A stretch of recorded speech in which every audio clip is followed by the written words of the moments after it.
Hello and welcome everybody to today's lecture about protection in electrical power systems. And the focus today is on distance protection and here on the field of distance protection signal comparison. Why do we need that?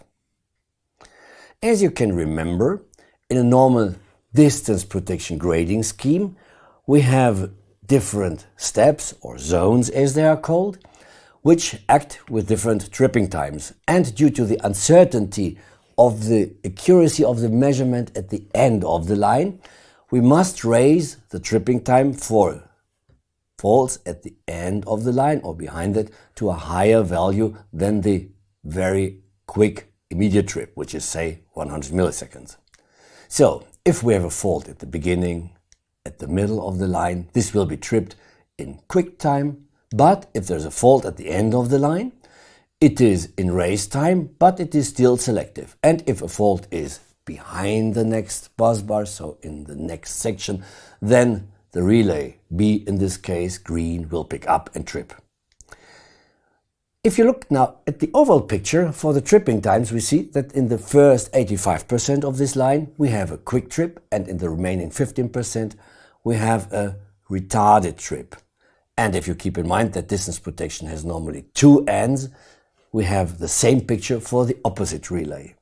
And that means that approximately 30% of all faults on lines are not cleared by the appropriate distance protection in quick time. So this is a disadvantage, and that can be overcome by two solutions. There are two basic solution schemes. We start with solution scheme number one, the so-called permissive underreach transfer trip, or PUTT. So we have again a fault at the middle of the line, and that will be tripped by the distance protection A, just as it was before. Now what happens if we have a fault at the end of the line? The end of the line starts with a fault. The relay A1 picks up and normally would wait till the time T2 has expired, but in this case it will just store this measurement, something like a starter. The next is, what does the relay A2 do? It is in blue here, and you see it picks up and sees the fault immediately in the close vicinity, and it will send a release signal to the other end. This release signal is received. There is a logic connection. The opposite relay picks up, the other one picks up, and we have a successful trip in quick time. A little bit time must be added for the signaling channel. So the whole picture is, due to this comparison of the signals, relay A trips in T1 plus a little bit delay. So this is now satisfactory.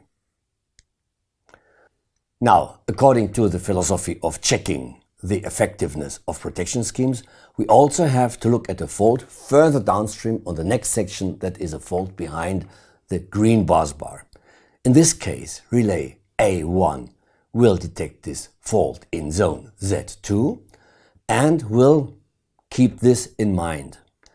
But relay A2 will not see the fault in its zone, which looks towards the left end, and will not release the trip. So that means we do not have a fault trip, and after a little time, as you can remember, we have a retarded trip in Z2, the second zone, with an increased tripping time like T2. So we have in this case also a fully successful trip, this which would be a backup trip, by the way. So this is the permissive overreach transfer trip scheme. So there is a second solution to the problem of the remaining 15%, especially in the case of a weak infeed. That means that the relay at the far end will not pick up and it will not send a release signal. So in this case, the so-called permissive overreach transfer blocking POB is applied, and I will explain this to you. So first we see the basic scheme. You should note that the relay A1, this is the one on which we focus, has now operating on three zones. So one zone is the already known 85% underreach zone. Then we have a second zone which is definitely overreaching, something like 120, 150% of the own line impedance.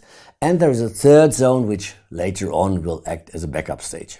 So the interaction for this overreach blocking is between zone 1 and 2 of both relays. So let's start with a fault at the middle of the line, which is very simple. If it is in the middle of the line, relay A1 will pick up, detect it in the first zone and trip. So this is okay. So the fault starts at the far end of the line.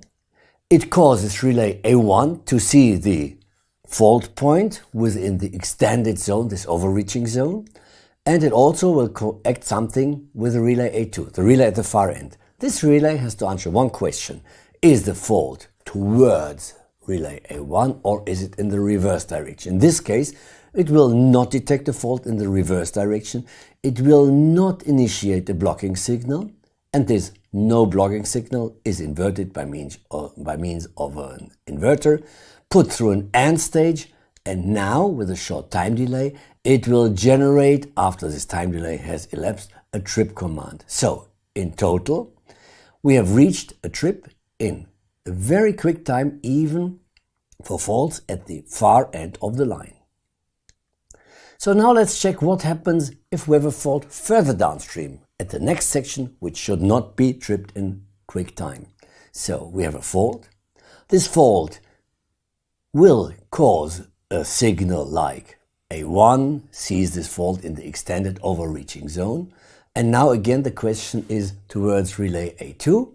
Relay A2 in this time sees, yes, there's a fault behind me, and it will send this blocking signal. This blocking signal again is inverted, put through this AND connection, and now this AND connection blocks any trip. So there is no trip. But what happens if relay B further downstream fails? So we need something like backup protection, and that is initiated by the next step. So the relay A1 has a third zone which detects this fault and will, after the elapse of time T3, trip this fault. So after this, we have a successful trip of A1 as a backup function. So this was today's lecture about distance protection, and the chapter was signal comparison. I thank you very much.